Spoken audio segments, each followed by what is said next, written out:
Hello, my name is David Baker, and I'm running to be the mayor of Maury County.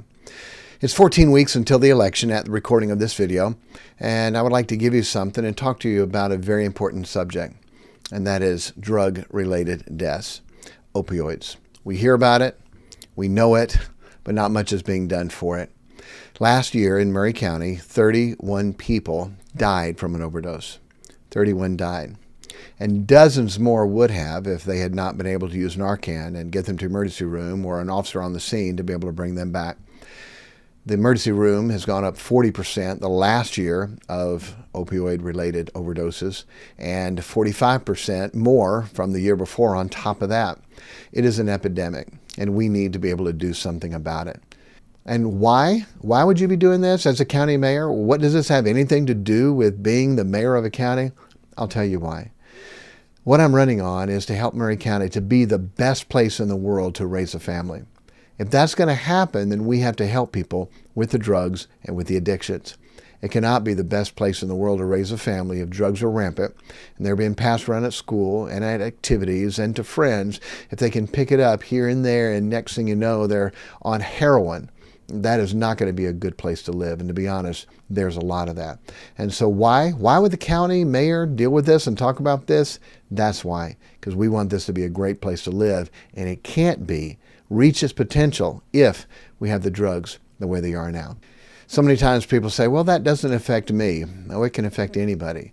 People say, oh, well, I don't use that. I only use this. They're lacing now the simplest drugs with those other opioids that will literally kill them the first time they use it. So many people who have never, ever planned to do things like that have overdosed because of them. And we need to be able to help.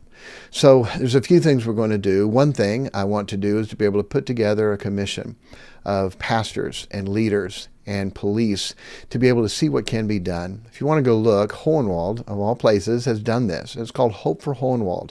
And they're doing a lot of good things coming together with police, coming together with the county sheriffs, coming together with churches and the judges and judicial and say, hey, what can we do? We have an epidemic here. And so if you want to go look at hopeforhohenwald.com and you can see some really neat things that they're doing, I think we need to replicate that here to come together as a community and see what we can do. Some things are out of our control. I think we should be vigilant about it, but the border and closing the border and stopping all the drugs from coming in from that southern border, that would be a gigantic thing, and we should put pressures on our leaders in the United States to stop that. Some of those things we don't have control over, but what can we do here? How can we help people when we see someone that's struggling, when we see someone that's hurting, when we see someone who's gotten on drugs and need help to be able to get off? For 28 years now, every week I've gone to the jail to teach, to preach, to help. I've worked with more drug addicts and alcoholics than probably almost anyone around for 28 years. Years ago, I wrote a book to help the guys when they got out of jail to stay out of jail and to help them while they're in to learn what they need to learn. And the sheriff read it and asked if I'd be the chaplain at the jail. So we've done that for years. The book is called I'm Never Coming Back Here. And this book has in it the principles of alcohol, drugs, the things that mess people up and bring them to jail and bring them back to jail. What I'd like to do is to give that to you. It'll be a digital copy. You can click to be able to download that.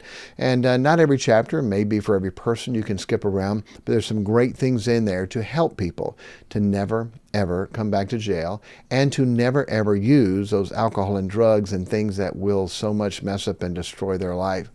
It's amazing and sad to see the people that are in jail whose lives have been destroyed by those substances, and we'd love to help them. So click and you can download the free book. If you have a question or someone that we can help, we would love to.